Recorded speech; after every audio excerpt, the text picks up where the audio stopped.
We are Reading with Pearls and Purpose. We are part of Alpha Xi Omega chapter of Alpha Kappa Alpha Sorority Incorporated. We met you at Trafficking Hickman Library when you came with ReShonda. So we took a picture with you in our green shirt there. And we were excited to partner with you again and read your work. So thank you for taking time out of your schedule. And convenient. Thank you. Rashonda's downstairs. She doesn't even know that I'm having this Zoom meeting. So she's she's one of my housemates up here in Martha's Vineyard.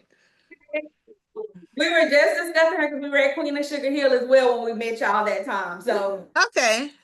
no, okay. So we don't want to take up too much of your time because we know you're having a great time right now. So I'll open the floor for the ladies that have questions, and I have a few, and then you don't have to stay for the whole conversation.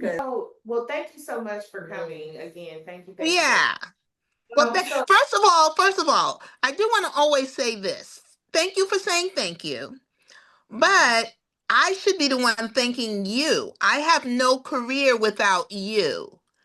So we do not rush through this. You do not be talking about taking up too much of my time. I have a career because you ladies support me. Thank you. So thank you. Thank you. Yeah, yeah, I appreciate that. Okay, so the question I had, so when you were doing the research, when you all were doing the research about Eunice and Polly or any other character, did it make you wish that you actually could go back in time and ask them questions? And if so, what would you ask them? So that's a good question. When I was writing my novel Harlem Rhapsody, I really wanted to go back in time and talk to Jessie. Like, I still wish, I want to know if I did it right because I feel like I stand on her shoulders and I have so many questions for Jessie.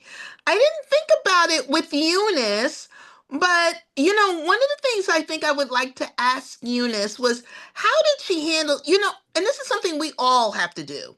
How did she handle doing all the work and getting none of the recognition? Like we gave her more recognition in the book than she really got because she wasn't even allowed to be in the courtroom because of the same reason. They didn't want her in the courtroom because she was Black, she was a woman.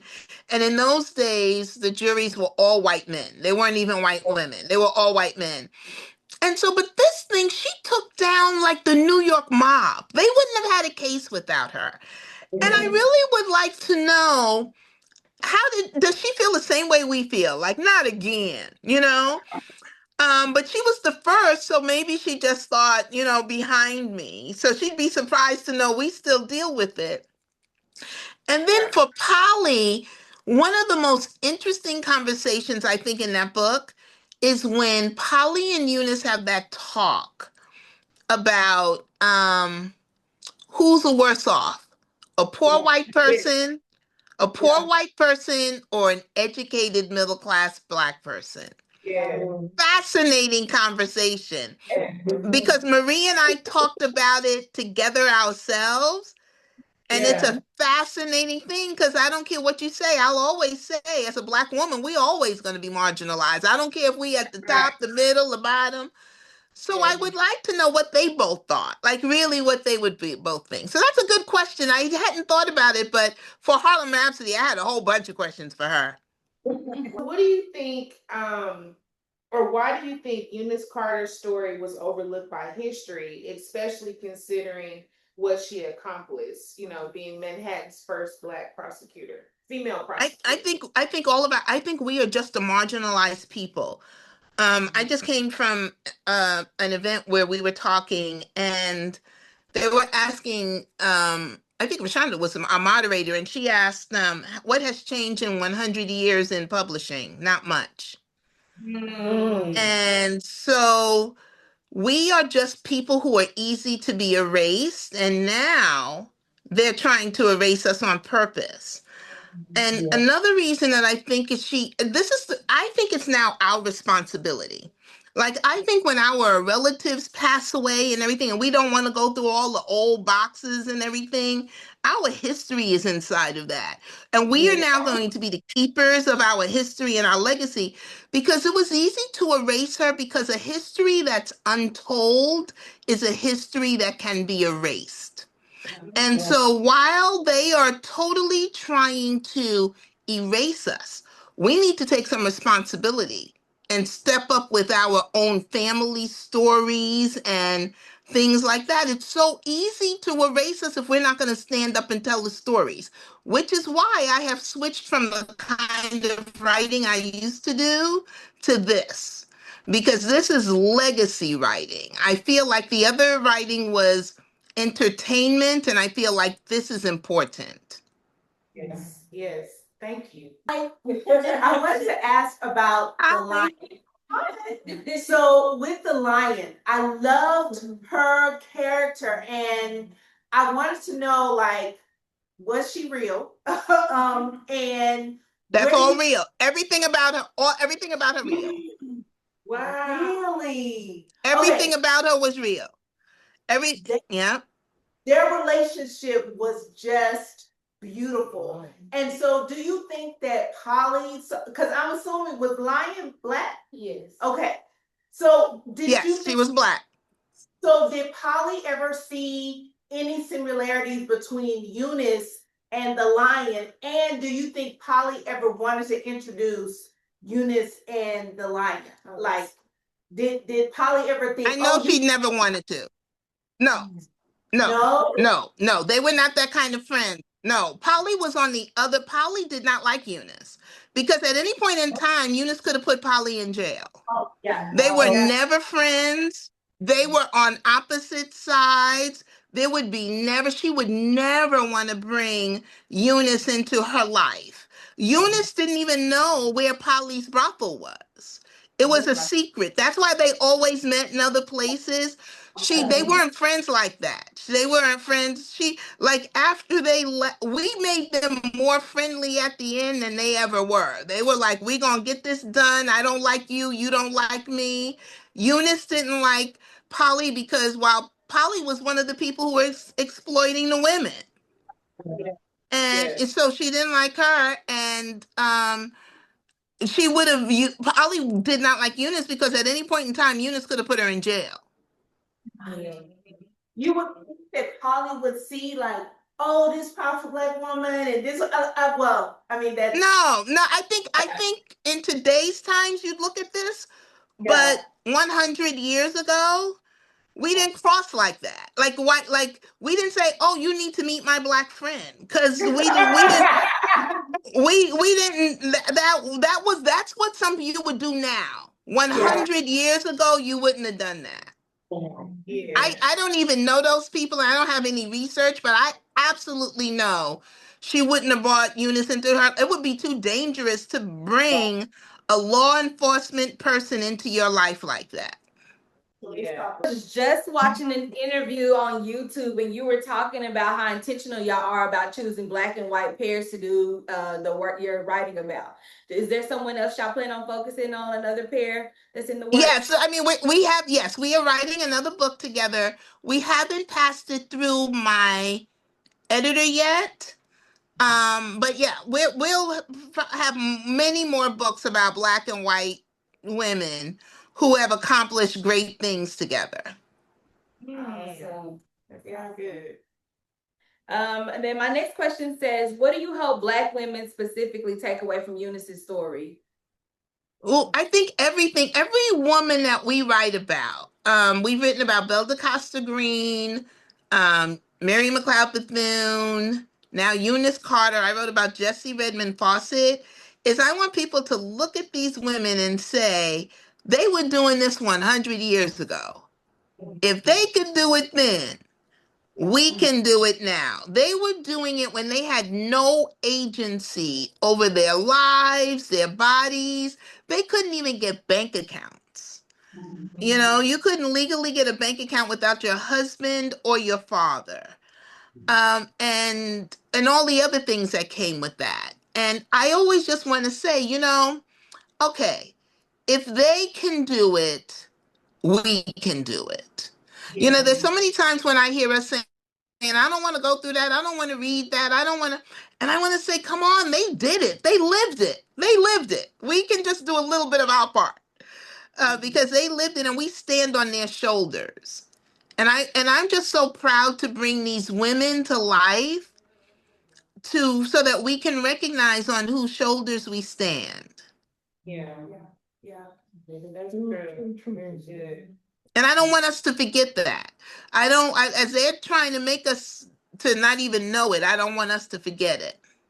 My other question was about Lyle and Eunice, and I love that she focused on her career. I love that, and even when she missed not his little, but when she missed his award, and so, and I felt bad for her, but she was working, and I'm glad that he eventually, came around. Did he really come around?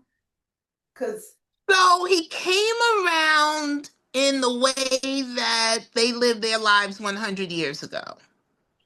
They lived their lives very differently than we live our lives. So he came around in a way that he's like, okay, I'll accept it. But he had many affairs, but so did she. Oh, wow. I thought, you know what? I kept thinking, I was saying that in my head. I was like, you know what? Because when he wasn't coming home, and the big time dentist and all of this, I was like, he got some. Yeah, and I just refused. The only reason I refused to put this in the book, and my co-author really wanted it in the book, and I said no because Belle DeCosta Green had a long-term affair. Then Jesse Redmond Fawcett had a long-term affair. And I don't want it to ever become about that. And we really got into a big, not argument, we never argue, but Jessie had her affair was really consequential because she had a long-term affair with someone who was in Harlem Rhapsody. Did any of you read Harlem Rhapsody? Yeah. And so Harlem Rhapsody, there was a man in there by the name of Fletcher Henderson. He started Black Swan Records. So Eunice had a long-term affair with him, helping him get that record company started as his legal counsel and everything. So it was an important part of her life, but I just wasn't going to do another affair. I just didn't want it to become a thing in history that Black women had affairs. I just didn't want that. I didn't want that. But there taken away from it kind of might have taken away from just her everything that she had to accomplish, Yeah, and the story was if it was more about her life, like with Jessie, I had to include the affair of W.E.B. Du Bois because it affected so much of her life. But here with Eunice, it more affected his life. Like he wouldn't have gotten the record company off the ground. And the only reason I'd love to, that's another accomplishment of Eunice, that she got Black Swan Records off the ground. That's another accomplishment. But I couldn't put it in there without that. And the book was really about the Lucky Luciano story, you know? So that was why I didn't put it in there. But it was an important part of her life. So when you say, did he come around? One of the things he did do was get more involved in seeing her business. I mean, what she did at work. So he came to understand it. Um, Giving him grace. He wasn't my husband, but giving him grace. Women didn't work then. And so he was taking a lot of ribbing. He was taking a lot of teasing from men then because they used to appear in the newspaper as Mr. and Mrs. Lyle Carter. And then she started appearing in the newspaper by herself, Mrs. Eunice Carter, the most important person on this case in New York. And your wife is wearing the pants. Your wife is the most important person now. And it was tough for him. I had a question about your writing process, and once you and Marie identify who you're going to focus on in your book, how does that work, especially having a co-author? And I absolutely, people have asked me, which do I prefer? And there's so many there's so many benefits to both, but if I had to choose one, I love having a co-author because you have somebody to bounce the idea off of. But we talk through every part of the book. There's no one part before. Even now, we're just at the beginning of just discussing it before we start researching it. And then we do divide up the research, even though I do part of her research. And so we divide it up by character. And the only reason we divide it up by character and race, because at one point I was like, let's trick people and you do the Black character and I do. There are little racial nuances that she don't know. Let me give you an example. When there was a scene in the book where we were talking and we had talked the scene through, so I had to write the foundation. I'll tell you how we do that. I decide to, even though we've talked about the chapter, one of us has to write the foundation, the very first draft. And we write in one document so we can see each other writing. So we write together, even though she's in Pittsburgh and I'm in DC. And so as we're writing, she's writing the chapters and we're writing in order, so we're writing a book together. And that's just the foundation, because once we have the whole first draft done, then we go through every word of the book together. But there was the scene where I had to get Eunice quickly from downtown, uptown to see Polly. And I was like, oh my gosh, it's in the middle of the day. What am I going to do?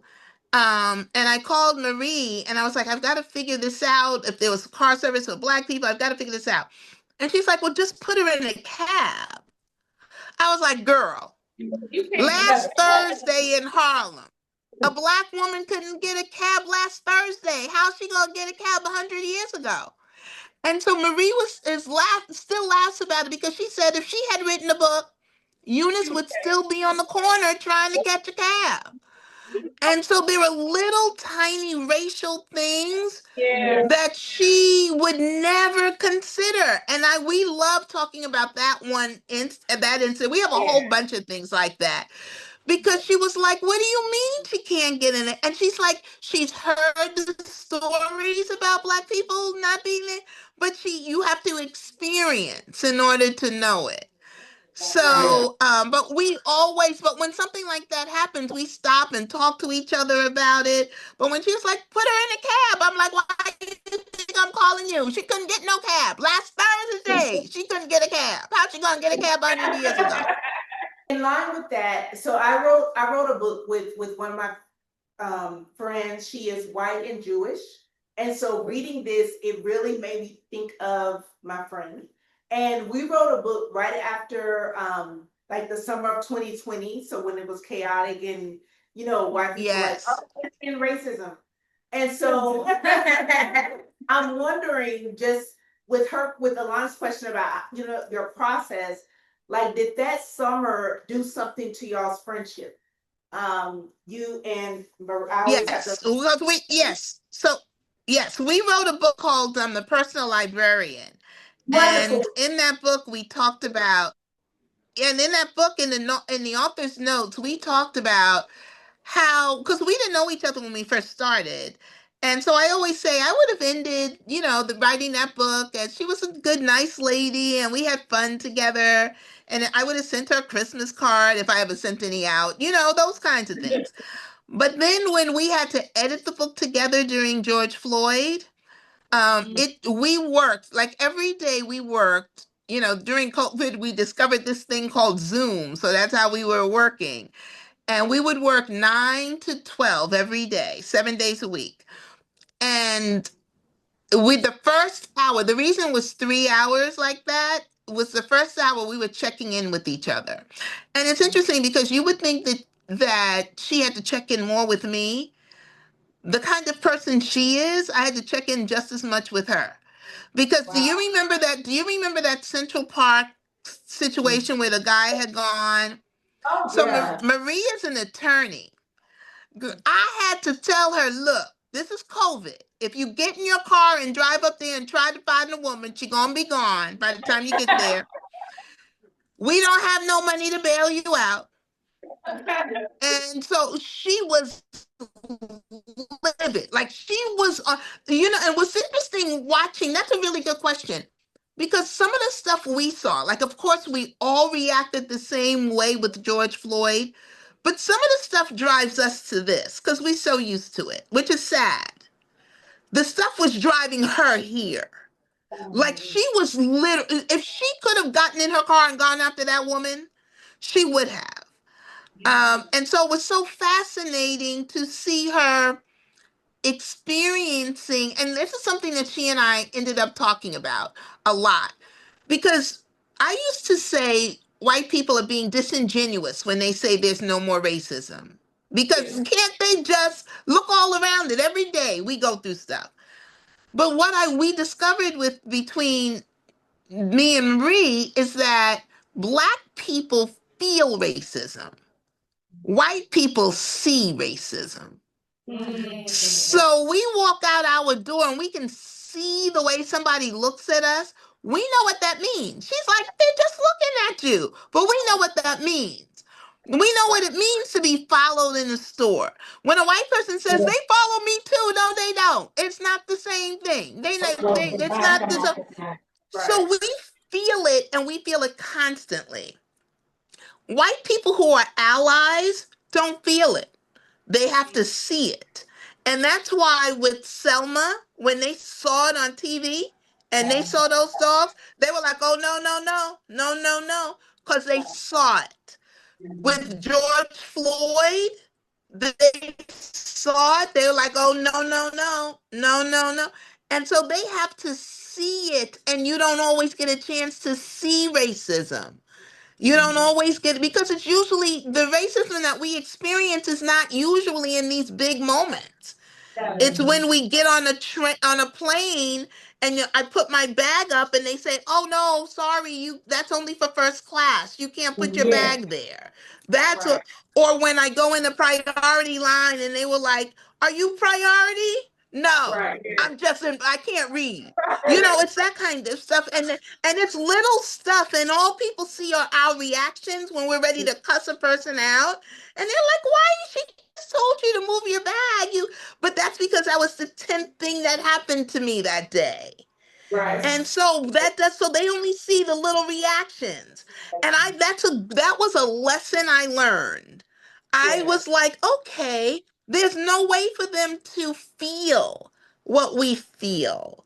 So we have to make sure they see. Because when they see, an ally will jump on it. Yeah. Yeah. That's good. That was good. Yeah. And so that's why sometimes I now ask people like you and me who are so sick of explaining things to white people. Yeah. There's a reason why we have to. We have to. It's not the same thing. They cannot, like, Marie would have never understood how much it gets on my nerves when they say, don't put your bag up there, until one time we were traveling together. And then the white lady, I almost had to pull her away from the flight attendant because she said, how come you didn't ask me? How come you didn't ask me that? And she's an attorney. So she starts seeing it as a case. She sees everything as a lawsuit. Like, don't mess with Victoria because she's ready to sue you. And so, but she would have never, if I were not her partner, she would have never noticed it. And that's why I say we just have to keep explaining, because there's a reason. They're not just all being blind. They don't see it. I've told her about it, but when we were on a plane together and that flight attendant asked me and didn't say nothing to her, she said, why didn't you ask me? And then she goes through her thing like she's a prosecutor. I'm like, Marie, sit down. You're not Eunice Carter. Sit down. But that's how she gets, because now she could feel what I felt. But she had to be with me. Do you know if Marie has discussions with Caucasian book clubs about the books that you all read? Write together? Yes, because most of my book clubs are with Caucasian book clubs. Most of my discussions. Okay. I have far more white readers than I have Black readers. Okay.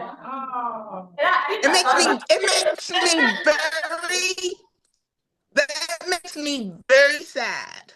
I But most of know. the book clubs I do are white.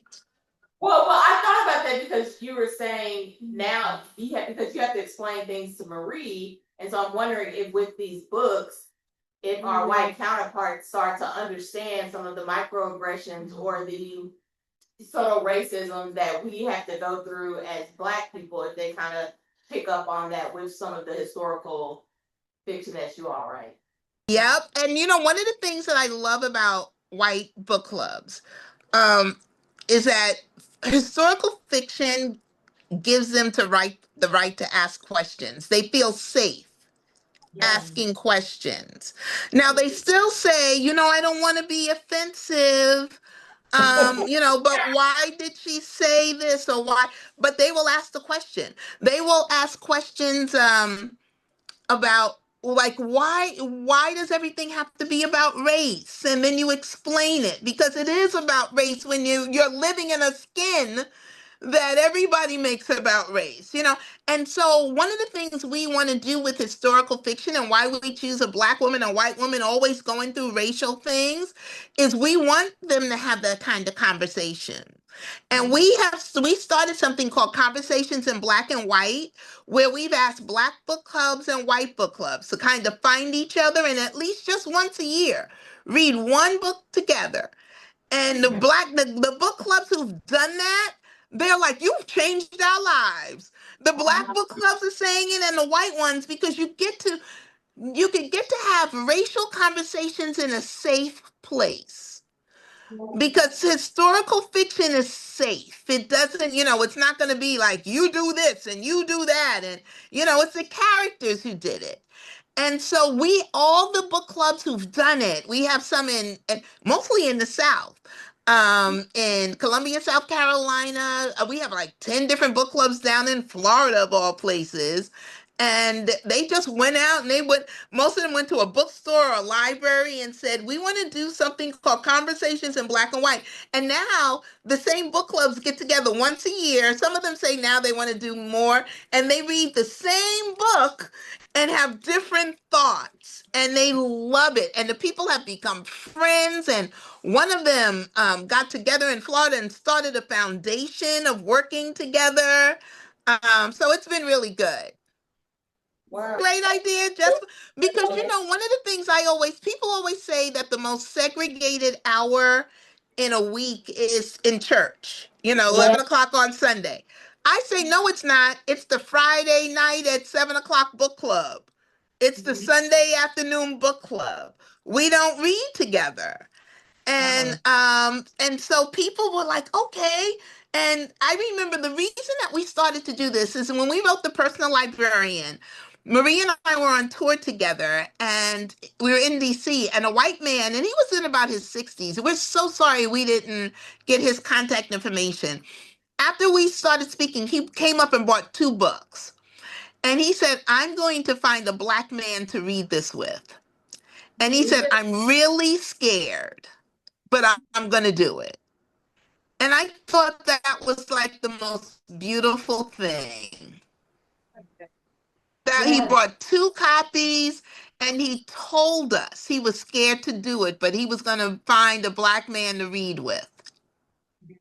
So why do you think that we don't? You said that I was so surprised. I guess because I read and I know a lot of other Black women that read, right? But why do you think that is? Like, why aren't we reading? Like, is there something that we can do? Like, or no? Yeah. Or, So it's not that we're not reading, because if you go by demographics, the group that reads the most are college educated Black women, more than any other group. So it's not that we're not reading. Like a book like mine, when a white person likes a book, they go out and buy 10 copies and they give books out as rent. When a Black person likes a book, they share that one book with 10 people. And so white people, No, I mean they share their books, and white people don't share their books. And I don't know if they don't share it because Black people we are a community, we're a communal group, and we just are used to sharing, or if white people understand the importance to an author's career. I don't know the difference. Another thing that's different between white readers and Black readers is when a book first comes out, like when A Pair of Aces came out, first 2 weeks, all white people had gone out and buy it. They were all bought the book and everything. Now the Black book clubs are coming. You're my first Black book club on A Pair of Aces. But I have probably done 20 white book clubs. I've probably done 20. And I don't know if they understand the importance of doing it that first week, because first week book sales are just like the first week in movies. It determines how many books you get. So it's not that we read less, we read differently. And it it impacts Black authors in a bad way, but I'm just happy people are reading.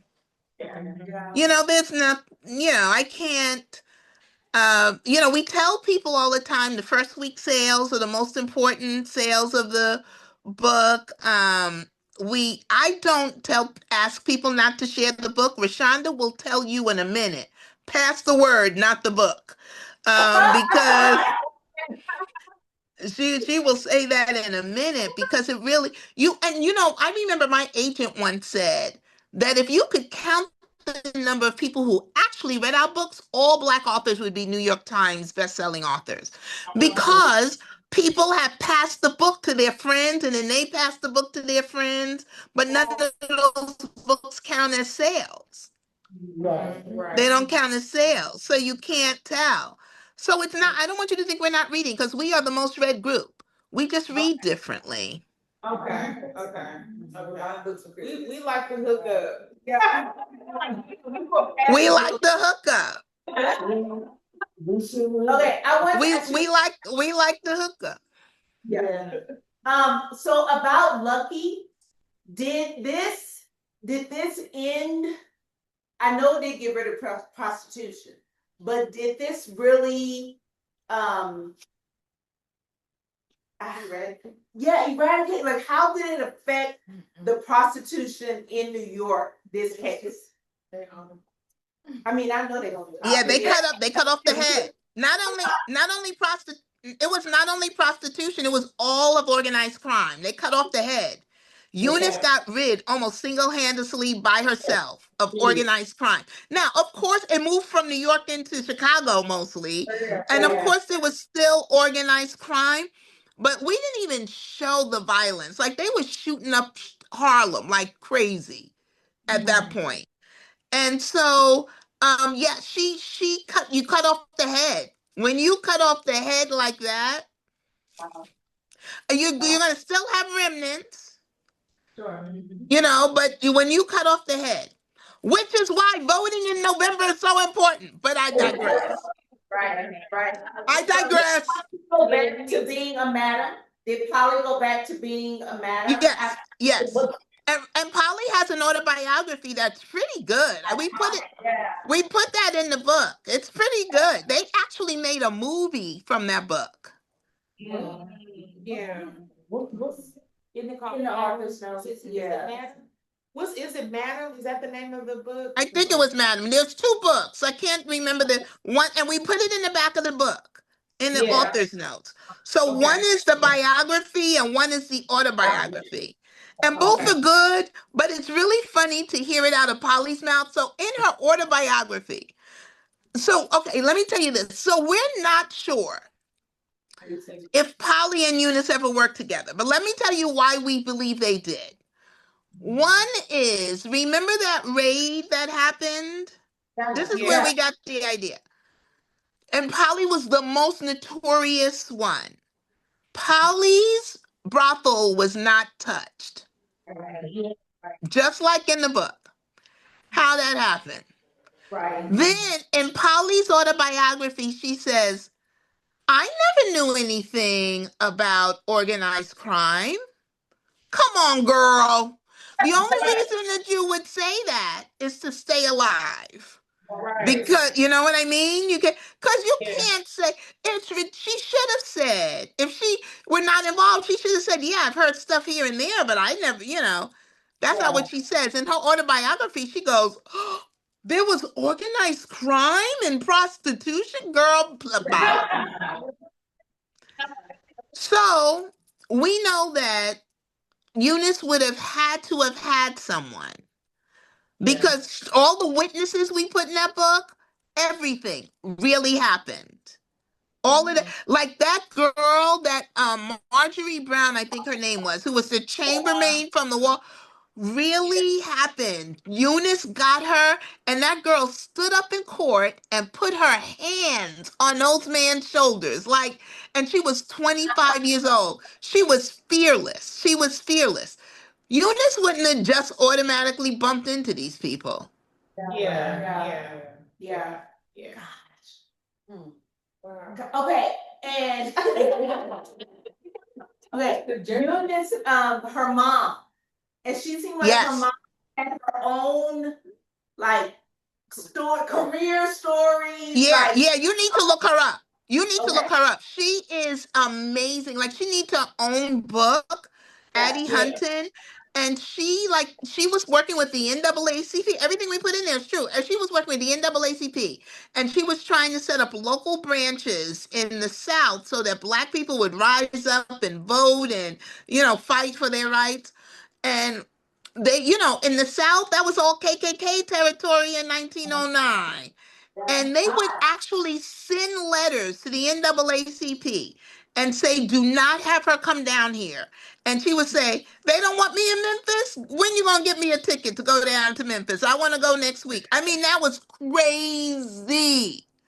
And then she took the boat in World War I with the Black soldiers because she wanted to go with them from New York to France because she knew there would be no one to take care of them, and she wanted to document their experiences that she ended up putting in a book. She was a bad mama jamma. Okay. Okay. Yeah, I had her. I was like, oh, I need to learn about her. Yeah. Yeah. So on that note, do you think it's important to write about? So you have these Black women who are accomplishing things, but they do have to.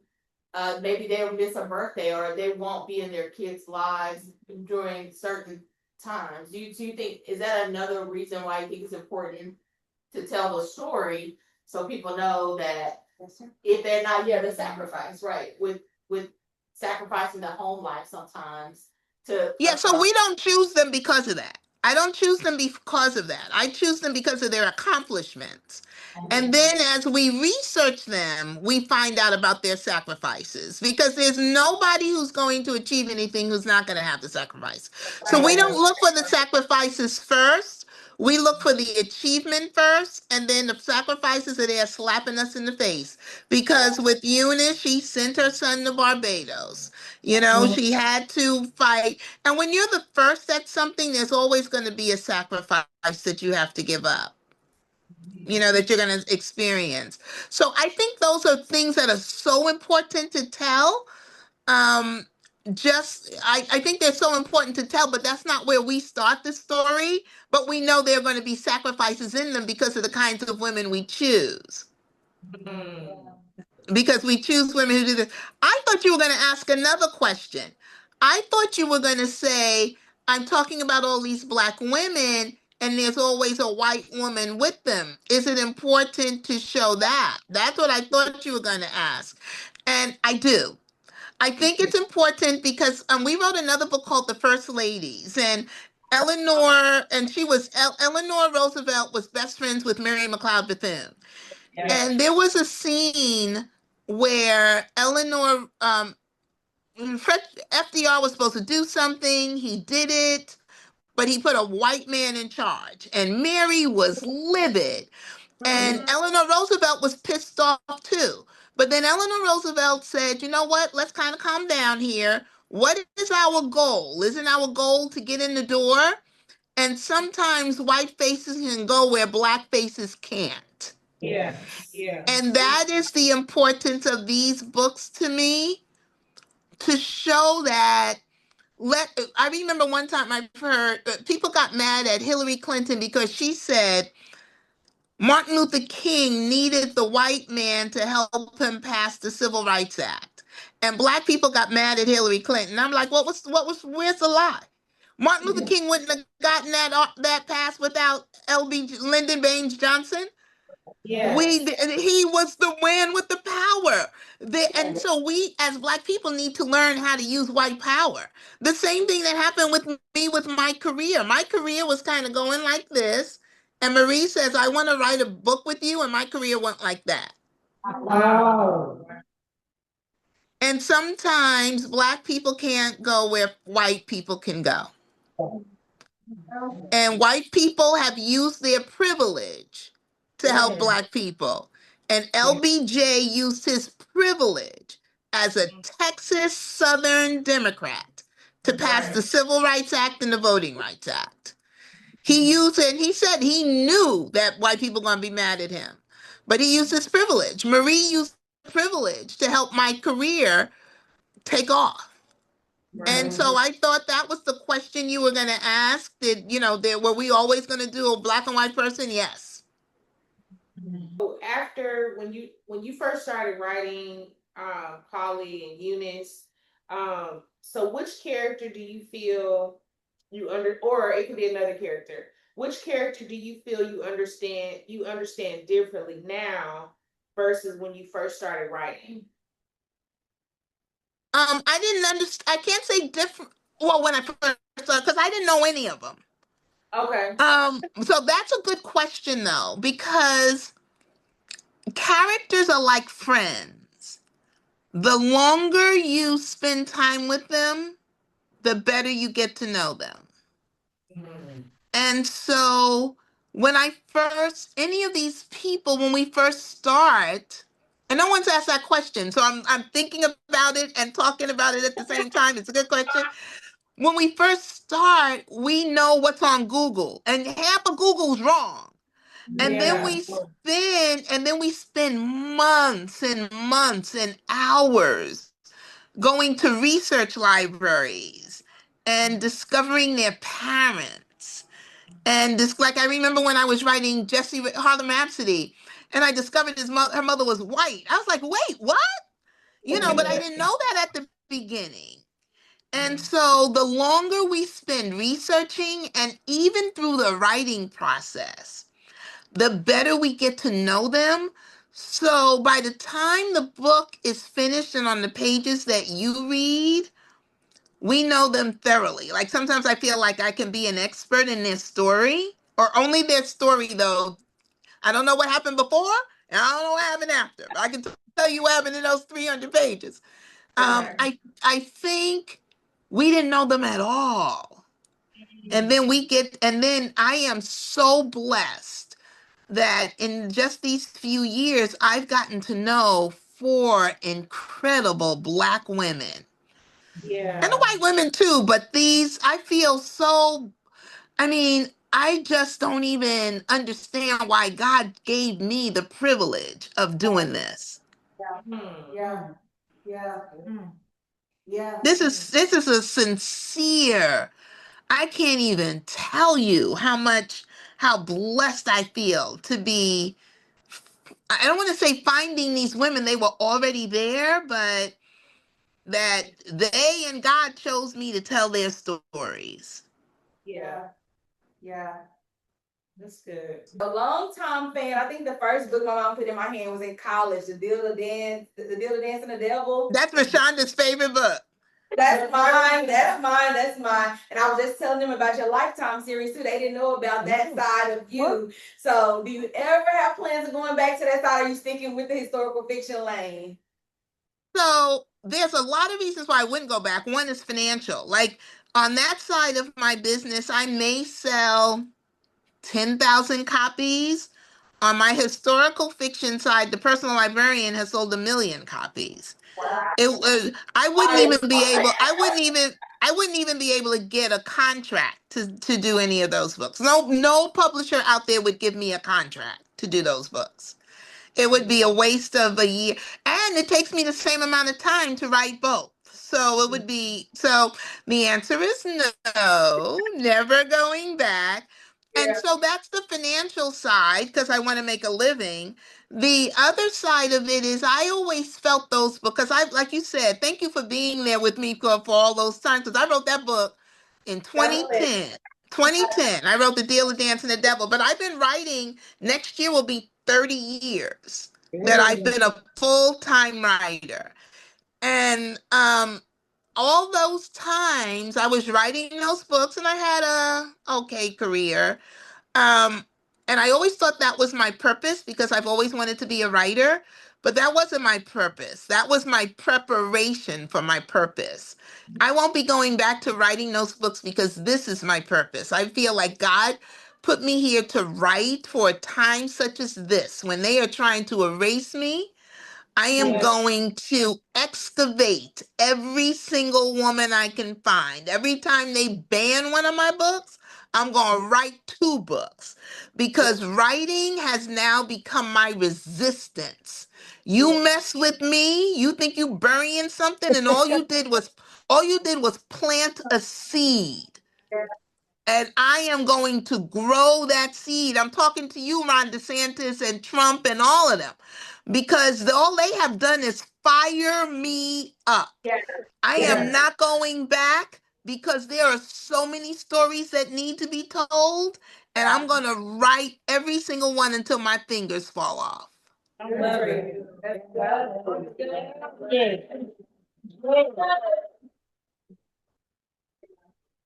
Well, So thank you.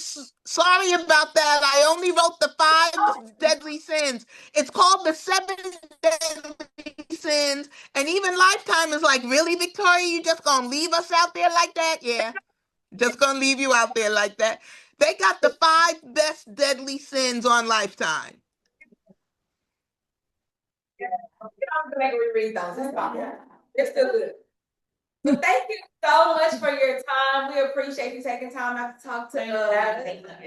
Love the bond I love. We appreciate it. Do you mind if I try to go downstairs so you can say hi to Rashonda?